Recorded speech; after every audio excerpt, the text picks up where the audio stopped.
আজকে আলোচনা করব তিনটে খুব ছোট্ট ছোট্ট, খুব চেনা কিন্তু আমাদের অপরিচিত নাম নিয়ে। যেমন ঘোস্টিং, বেঞ্চিং এবং অরবিটিং। ঘোস্টিং, আমাদের আশেপাশে দেখবেন এমন কিছু বন্ধু থাকে বা এমন কিছু মানুষ থাকে যে মানুষগুলো আমাদের সাথে খুব ভালো যোগাযোগ রয়েছে, কিন্তু হঠাৎ করেই একদিন কথা নেই বার্তা নেই, যোগাযোগ হট করে বন্ধ করে দিল এবং আপনাকে বিভিন্ন জায়গা থেকে সে ব্লক করে দিল। আপনি সেখানে কারণ খুঁজতে থাকেন কিন্তু আলটিমেটলি আপনি কোনো কারণ খুঁজে পান না। সেটা জেনারেলি আপনার কাছে খুব খারাপ লাগার বিষয় হয়ে ওঠে।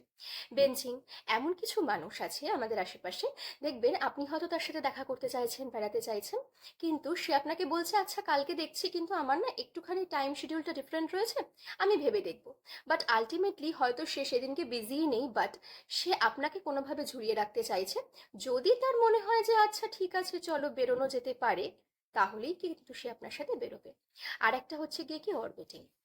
এমন কিছু মানুষকে আপনি দেখে থাকবেন যারা হচ্ছে গিয়ে আপনাকে ব্লক করছে বা আপনার সাথে কথা বলছে না ঠিকই, কিন্তু তারা কিন্তু আপনি কোথায় কি পোস্ট করছেন, আপনি কোথায় যাচ্ছেন, কি করছেন, কি কি কিনছেন, সেই সমস্ত ব্যাপারে কিন্তু সে ভীষণ ভালো রকম ভাবে খোঁজ খবর রাখে। এই ধরনের মানুষগুলোকে কিন্তু আমরা আমাদের জীবনে প্রায়শই দেখে থাকি এবং এরা জেনারেলি আমাদের খুব কাছের মানুষ হয়ে থাকে, আমাদের খুব কাছের বন্ধু হয়ে থাকে। এই ধরনের মানুষগুলোকে আমরা বারবার ভীষণভাবে ক্ষমা করে দিতে চাই। আমাদের একটা খারাপ লাগার জায়গা তৈরি হলেও এই মানুষগুলো যখন এসে আবার আমাদের সামনে হাতে পায়ে ধরে, তখন কিন্তু আমরা এই মানুষগুলোকে আবার অ্যাকসেপ্ট করার কথা ভাবি।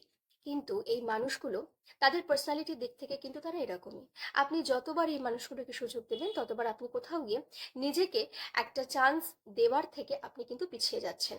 তত কিন্তু আপনি নিজের সাথে কোথাও গিয়ে বিট্রে করছেন, কারণ এই মানুষগুলো চিরকালই আপনাকে কোথাও না কোথাও গিয়ে ডেফিনেটলি কষ্ট দেবে এবং আপনাকে হ্যাটা করবে। আপনি হয়তো চেয়েও সেটা বুঝতে পারবেন না। এবং দিনের পর দিন এইভাবে ডমিনেন্স হতে হতে একটা সময় গিয়ে আপনার নিজের প্রতি যে সেলফ ওয়ার্থ, সেলফ এস্টিম, এগুলো কিন্তু হারাতে থাকবে। তাই এই ধরনের মানুষগুলোকে যখনই আপনি বুঝতে পারছেন, তখনই কিন্তু এদের থেকে সাবধান হয়ে যাওয়ার চেষ্টা করুন এবং নিজের লাইফের খুশি অন্য কারোর হাতেই কখনো তুলে দেওয়া ঠিক